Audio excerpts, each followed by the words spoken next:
Figured we would start the Q&A with this question. So I do not travel at all for work, and that is by design. I don't like traveling all that much, traveling for work, just another stress level. I've probably maybe gotten on a plane with my kit twice in my entire career. So unfortunately, I'm not the best person to ask for this kind of thing. I have a makeup chair, which is a very old kind of director style chair. I've probably had it for more than 15 years. And I also bring a table, which is a 4-foot long table. I think it's 2.5 feet wide, 4 feet long, just a smaller table. So I always have that with me in my car. My setup, it takes as long as I want it to take. Ideally, I'd love a half an hour to set up, but oftentimes I only get about 15 minutes, depending on the job or whatever I'm doing. So usually perfect amount of time, half an hour. Most of the time I'm setting up in 15 minutes. I'm not someone that loves primers. What I actually love using in an oilier T-zone is this product from Bioderma. I'll link you to it here. It's called the Sebium Matte Control, and it's just a shine control moisturizer. Other things that I like to use for oily skin, because there's lots of ways that you can control oil on the skin. You can do it sometimes through just the choice of foundation that you're using, and I like Makeup Forever HD in the T-zone for oilier clients. You can also do it with setting spray, so things like the Urban Decay setting spray for shine, that works well. So there's different ways to control shine in the T-zone depending on how you want to do it. Primer wise, I usually just go for like a MAC mattifying primer. That's the one I have in my kit, but I definitely just prefer this product in the T-zone. And then choosing foundations, setting powders, and setting sprays that maybe will help control that oil without drying out the skin. Setting powder that I like is the Maybelline Fit Me pressed powders. That's really good too.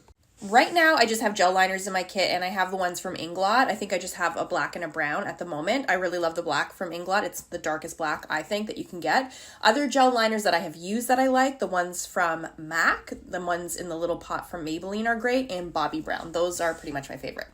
The one that I have in my kit right now is this one. It's the Ambient Blush and Glow palette. That's what it looks like. They do have 3 new Ambient palettes out, which I would definitely recommend. I pulled them up here. I think I'm going to get the Lotus Flower and Evil Eye. However, I'm probably going to wait till the Sephora sale. I used to have a pro discount from Hourglass, but it's not working any longer, so I'm not sure if they're still doing that program or my code just expired or whatever it is, so I'm trying to figure that out. But if I can't get my pro discount, I will definitely be buying those 2 palettes to add to my kit at the Sephora sale, because these are just fantastic and I cannot recommend them enough. I just love this product, love the shade selection, love the finish, love everything about it. Okay, so easily my most used lipstick shades, I have my kit in front of me here, are the Charlotte Tilbury Pillow Talks. I have the original Pillow Talk, and then I also have the medium one and the intense one. I also like Yes Honey is really great as like a nude lip for a deeper skin. And there's another one, Walk of No Shame, which is this one here. You can see that. That's a beautiful bridal lip color. And as far as lip liners go, I'll show you a couple more lipsticks because I have them here in my kit. This long wearing one from Maybelline, it's called Amazonian. That's a good one. This one from L'Oreal, it's shade 105 Breakfast in Bed. That's a nice one. I custom mix most of my bridal lip colors except for the Charlotte Tilbury Pillow Talk, so it's hard for me to narrow it down, but those are some of the ones that come to mind. And Peachy and Charmed, these Maybelline vinyl ink ones are really good. Liner wise, I don't use pencils in my kit. I'll tell you about that. All right, for my lip liners, I don't actually use pencils because there's no way to really clean and disinfect them to be used on multiple people. If I am going to be using pencils, I'll just buy really inexpensive ones and gift them to my client. So what I normally like to use are long-wearing lip colors. So the Amazonian is another good one for that. And then I'll do Danessa Myricks Color Fix. Right now, the ones that I'm using the most of are Exposed, which is a taupe, so it kind of looks like that one from Makeup Forever. That's like a very neutral taupey color. Creme Brulee is a good one from Danessa Myricks, and then also Desert Rose. And then sometimes I'll do a mix of these. Sometimes I'll take some of the browns from the Color Fix Matte and use that as lip liner. So that's my preferred way to line lips for a bride. And then sometimes I'll use these as a base color, and then I'll put more moisturizing ones on top for that longevity. But that's what I do.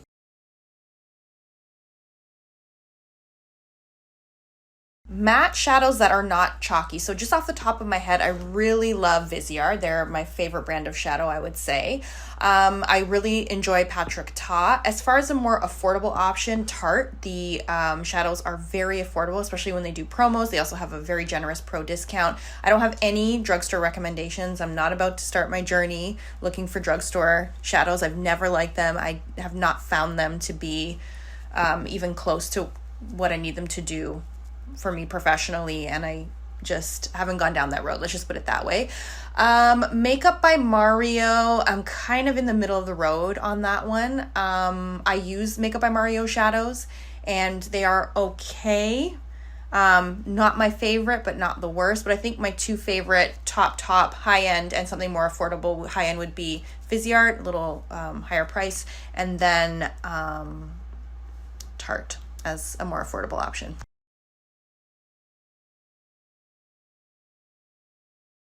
It took me 5 minutes to even figure out this question. I think the question is, would a deposit work to book me 24 hours before a wedding, or deposit alone, if my client couldn't send me a signed contract? And the answer is no. I need a signed contract and deposit to do any of my wedding bookings. Unless I really know the person well, I don't take any weddings without a signed contract and a deposit. Also, I use HoneyBook as my CRM. So if that person can send me a text or an email, they can definitely figure out a way to sign the contract and pay a deposit because it's so easy through HoneyBook. So for me, it's a no. But the great thing about running your own business is that you can do whatever works for you. If you're not in a position to turn down money and you're fairly comfortable doing this with your client, accept the deposit and do the booking. I think all of us have different comfort levels with certain amounts of risk, and it really depends on how long you've been doing this for. For me, I'm not going anywhere without a deposit and a contract. I am kind of unsure of how to answer this because we are not going to know what our client's pH is, and sometimes foundations oxidize on certain people and other times they're going to be fine.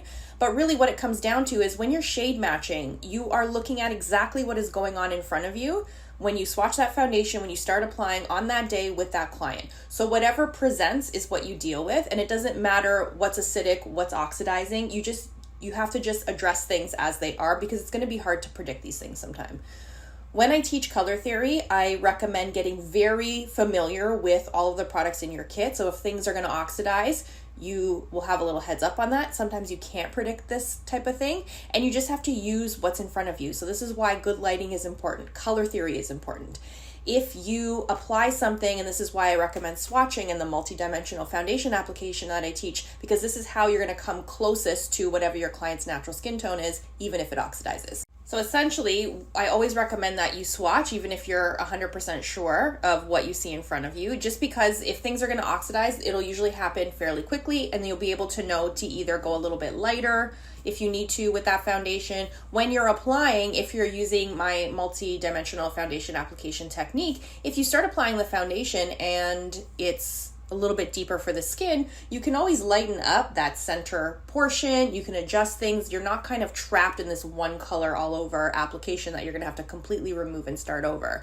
So take your time. Make sure you have that good lighting. Make sure you understand color theory. So if your foundation is oxidizing and it's darker, you want to go lighter with the shade that you're selecting. And if things still look off and it's the wrong undertone, that's where you're going to use your color theory to adjust. And you'll keep in mind when you're mixing other colors or adding in more colors of foundation or concealer, your color theory, so you can get the right undertone.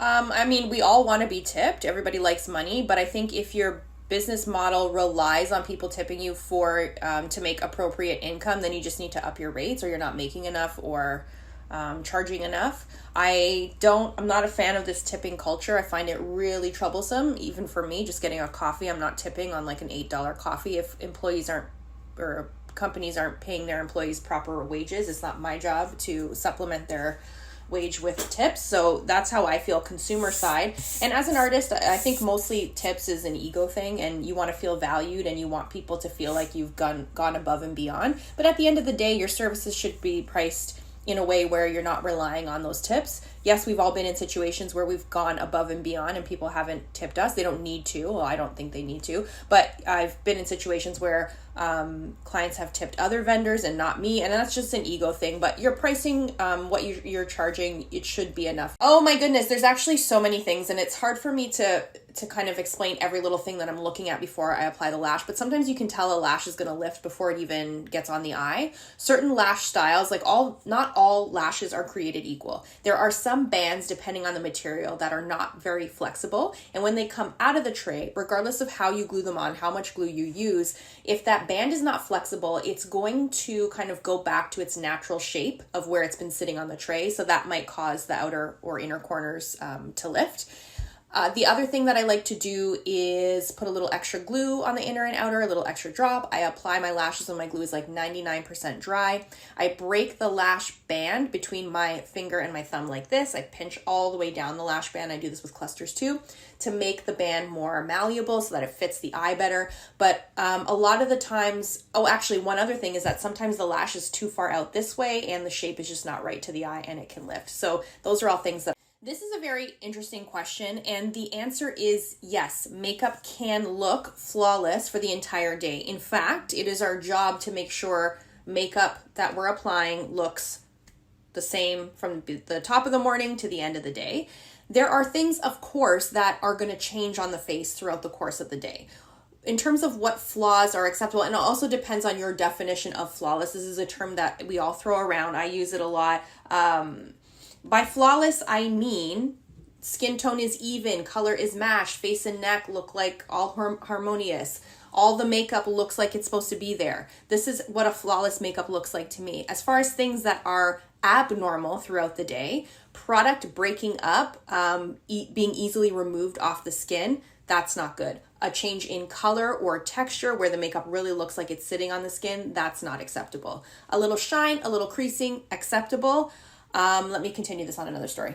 I have done makeup applications that have looked the same the next day at lunch. I've had my bridal clients send me selfies of their makeup. So yes, makeup can look really good when it's done properly throughout an entire day without any touching up. I think it's important to be realistic.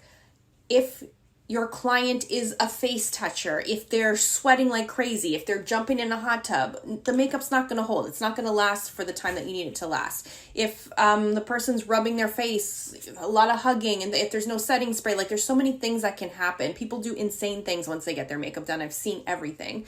But provided everything is relatively controlled, like the environment that your client is going into after their makeup is done is controlled, yes, you can have a makeup application that looks pretty much just as good at the end of the day as it did at the beginning of the day. And this is what a pro makeup artist achieves. Now, if the person just goes off and acts crazy, I would also say don't overthink it, right? You have to have faith in the makeup products that you're using. If you're using pro quality products, you're doing the right skin prep. The makeup these days is formulated to be on the skin for a really long time. And I have had clients that have said to me, Angie, I don't care what my makeup looks like in person. As long as I look flawless in every single one of my photos all night long, I'm happy. And there is magic that happens with makeup and a camera and good lighting. So yes, you can have a flawless makeup application for an entire 12 hours or more, provided everything's applied correctly, color matches there, all of that stuff. You're using the right textures, you're layering things in the right way. So it is possible. I've had jobs where I have done the makeup at 4 a.m, we've wrapped at 6, and I've barely touched up. So it is possible, but don't overthink that. There is some natural wear and tear that is acceptable that's still going to look good on camera and still going to look good in person. A little shine, a little bit of creasing, that's normal.